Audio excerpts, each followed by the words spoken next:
Welcome back to another episode of Forensic Therapist Explains. Today we're going to be breaking down another type of gaslighting behavior, called DARVO, which is often used in abusive relationships. This is really important to talk about because it's something that can make almost anyone question their sense of reality. Before we continue, I realized that I neglected to properly introduce myself in the last video. My name is Natalina.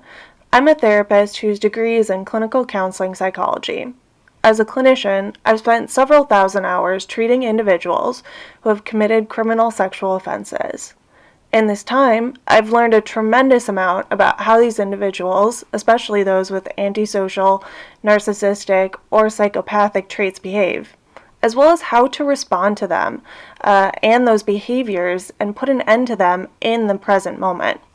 In this video, I'm going to be giving you a breakdown of what the research says about DARVO, what I've experienced as a clinician, and how to stop this behavior in its tracks. Jeez, DARVO, Randy! So, what exactly is DARVO? Is South Park actually giving us an accurate definition of a common psychological manipulation tactic? I never thought I'd actually be saying this, but yeah, Mr. Garrison is actually completely right and gives us a great lesson here.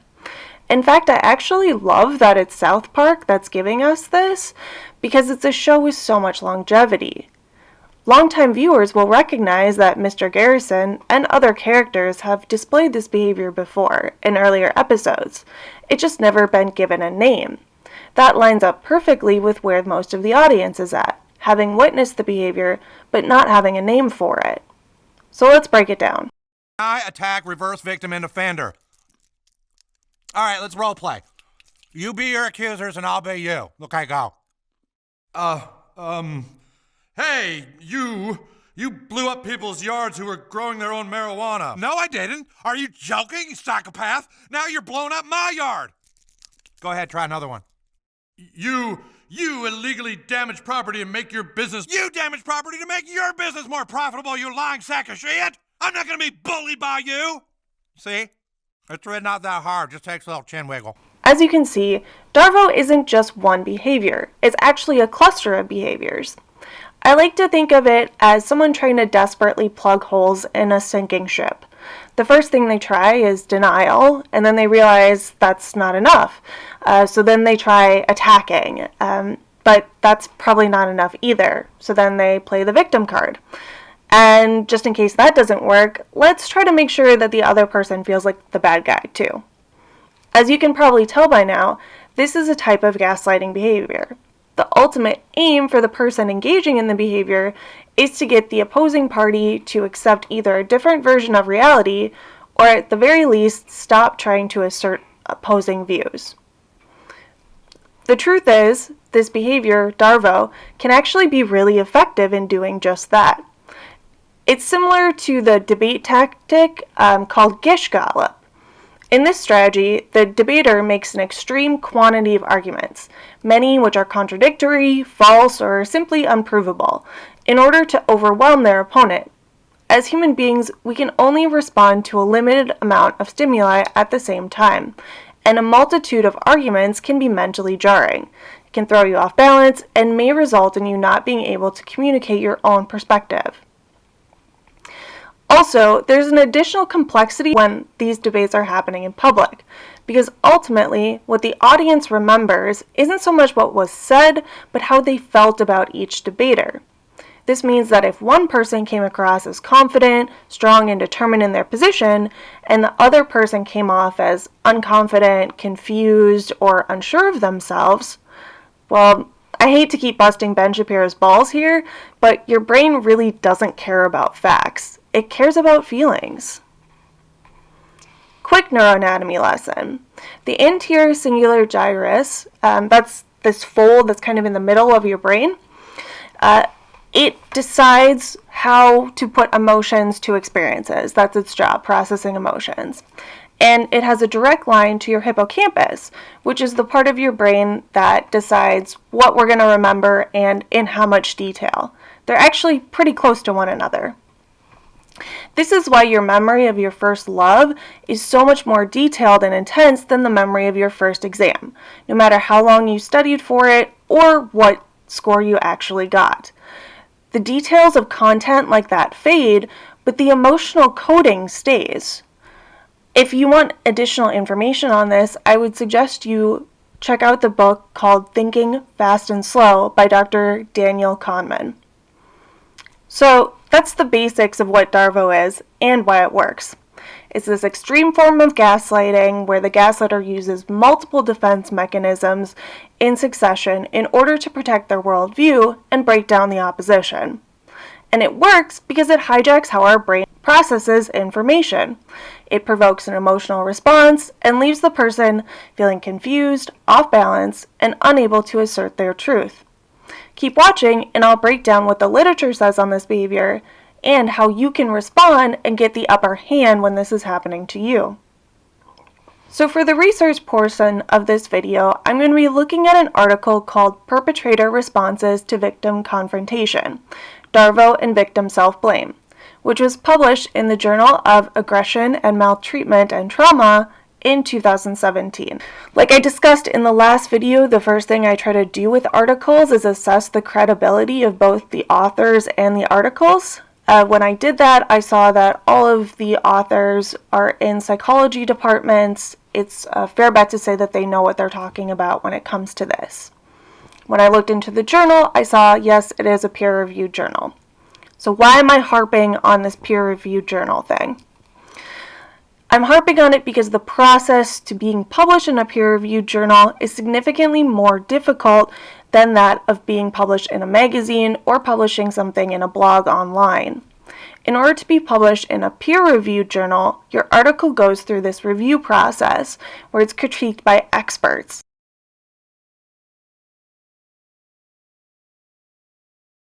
So this is why peer-reviewed articles carry more weight than magazine articles or something you might find on a typical internet website, because there isn't that same gatekeeping or vetting process. So now that we've established credibility, what's the best way to start to try to understand this article? The first thing I would suggest doing is looking at the abstract. An abstract for an article is sort of like a movie trailer. It gives you a preview of what to expect. And at least the good ones don't give away all the details, but hook you in and make you want to read the full thing. A good abstract should tell you what question or questions the study is trying to answer, how they went about answering those questions, and a brief overview of what they found. I can see that the questions they were trying to answer are, can we measure DARVO as this one concept? And is there some sort of relationship between DARVO and blaming yourself? They tested these questions by creating a self-report measure about DARVO and then giving it to a group of undergraduate students. They then used another questionnaire to ask these same students about self-blame to get at the relationship between the two. What they found was that almost everyone they questioned had been on the receiving end of DARVO. The measure seemed to hold up, and that there is some correlation between DARVO and self-blame. From that alone, you've got pretty much the meat of the article down. They made a measure about DARVO, they found lots of people have experienced it, and there's some relationship with self-blame. Now that we've got the basics, I've got two discussion questions to break down what I think are sort of the two key points of this article. The first discussion question is, what can the population they tested tell us?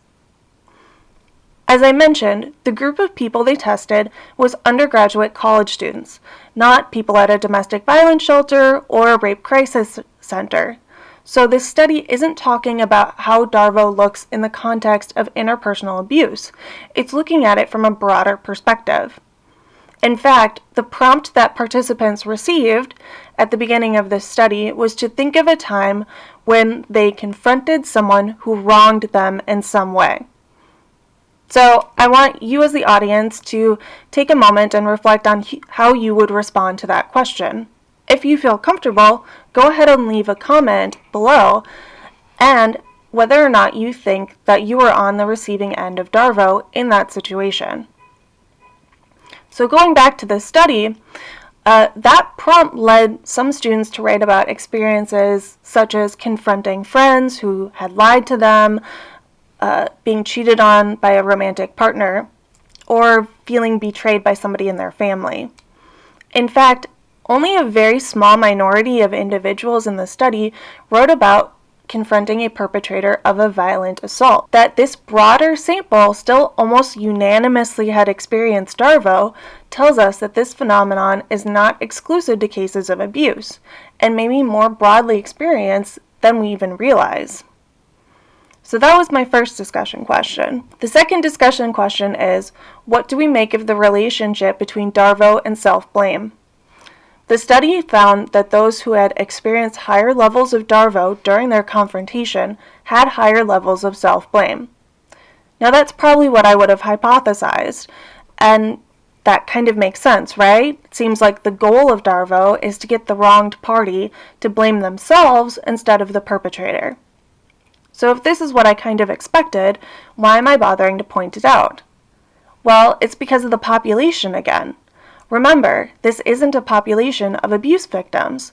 This is a population of college students that primarily wrote about small social wrongs. This tells us something very important, that even on small-scale issues, being on the receiving end of DARVO still stings, and that there may still be an impact regardless of the magnitude of the issue at hand. This is important because it eliminates the third variable of the fact that trauma survivors have a higher tendency to blame themselves. Without this information, one could make a perfectly valid argument that perhaps the behavior of DARVO isn't what's triggering the self-blame.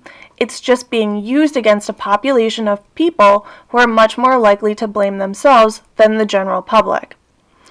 This is a common phenomenon among survivors that I can discuss in a later video if people are interested. So, without research like this, the fact that survivors have a higher tendency to self-blame would have been a confound or potential third variable that could explain the relationship between DARVO and self-blame. In psychology, a third variable or confound is a variable not being considered that could explain the results. For example, months where there are more drownings also have higher ice cream sales. Therefore, ice cream sales cause the drownings. What's wrong with the logic there? It's missing the third variable, seasonal temperature. Warmer months mean more people buy ice cream. It also happens to be more people go swimming during the warmer months. When you have more people swimming, by statistics, you will have more people drowning. Therefore, it's really important to consider all possible variables. So I broke down these discussion points because I think it's really important to look closely at the method of the study and not just the results. The results only make sense in the context of what was actually done. With this understanding, I can now see that DARVO is a commonly used weapon that's correlated with self-blame in a broad population, and there may be something specific to this set of behaviors that triggers that response. DARVO gets used in response to small everyday infractions as well as large violent ones, and both can have a negative impact on the person experiencing it. It may also be more accurate to consider this more of a communication style than just a tool used by abusers. Now that we have a better grasp on the behavior, what can we do about it? As I mentioned earlier, one of the reasons DARVO works so well is that it's disorienting. People don't know how to react to all of the accusations and contradictory claims and tend to shut down, get defensive, or just generally not act in the ways that they wish they would have. One of the worst parts of experiencing DARVO is that 90 seconds after the conversation is over, when you realize that the other person got everything that they wanted and you just got confused. So, let's do a quick exercise. I want you to picture talking to somebody through tin cans connected by string. There's something you need to tell that other person on the other line, and they don't really want to hear it. You start to tell them, and they start to run, pulling the string along with them. pulling you away from what you wanted to be doing and towards something else entirely. What are your options? Well, you can run with them, you could let them drag you, or realize you have the power to not move at all. This is just a metaphor for a conversation, right? Therefore, you have complete control over how you respond. One of the most effective things I've learned how to do is actually the simplest. Repeat the question that I asked. Repeat what I actually want to know in the exact same tone, in the exact same wording. If they start to use DARVO again instead of answering, do the same thing. Ask the exact same question, exact same words, exact same tone.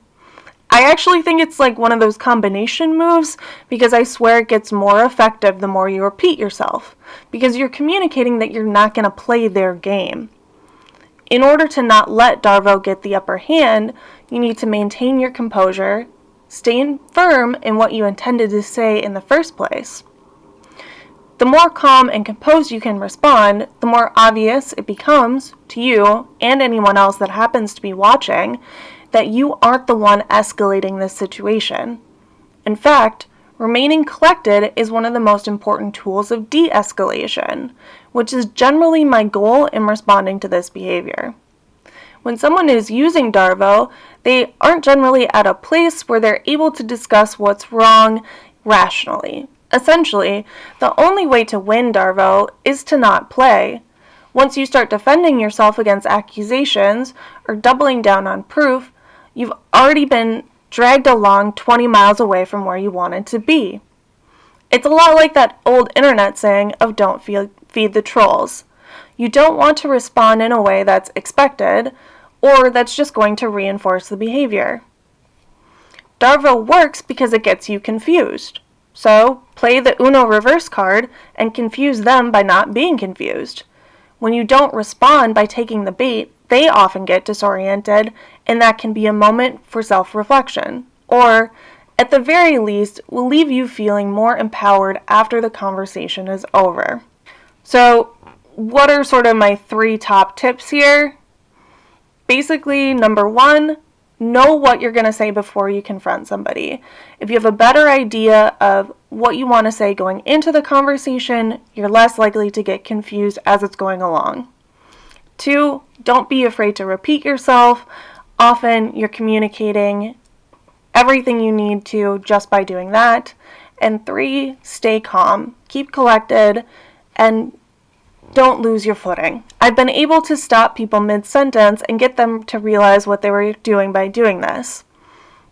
It likely won't work for every situation, and sometimes you need to just end the conversation prematurely. But following these basic steps has helped me feel incredibly more comfortable and confident, even in incredibly tense situations. So, let me show you how that might look in a real-life situation. We have this exchange here.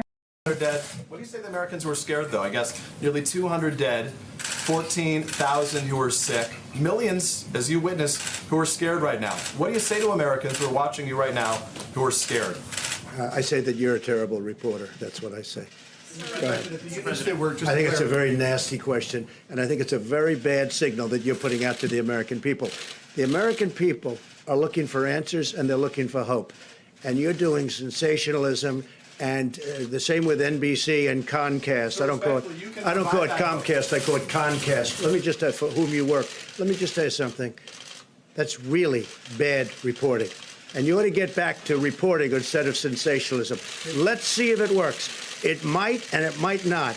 I happen to feel good about it, but who knows? I've been right a lot. Let's see what happens, John. Now, I don't want to criticize how the reporter reacted, but I'm just going to offer a different way. So, I say that you're a terrible reporter. That's what I say. Thank you for that answer. I'm going to bring you back around to the question, which was, what would you say to Americans who are scared right now? I think it's a very nasty question, and I think it's a very bad signal that you're putting out to the American people. Yes, and the question was, what would you say to Americans who are scared right now? That's really bad reporting. And you ought to get back to reporting instead of sensationalism. And what would you say to Americans who are scared right now? See how that looked? maybe a little bit different, but I think it still communicates the message. To do a quick recap, DARVO is a type of gaslighting in which one person denies reality, plays the victim card, and accuses the other person of being the true bad guy. This is something that gets used more often than we realize and isn't only used by abusers. Experiencing DARVO can be associated with the negative outcome of self-blame, even in seemingly benign situations.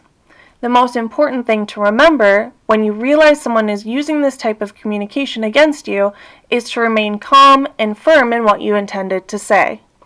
With this information, we hope you can understand this phenomenon a little bit better and how to deal with it in your daily life. Thanks so much for watching Forensic Therapist Explains. If you like this video, please click like, subscribe to our channel, and comment below on what you would like to hear more about next.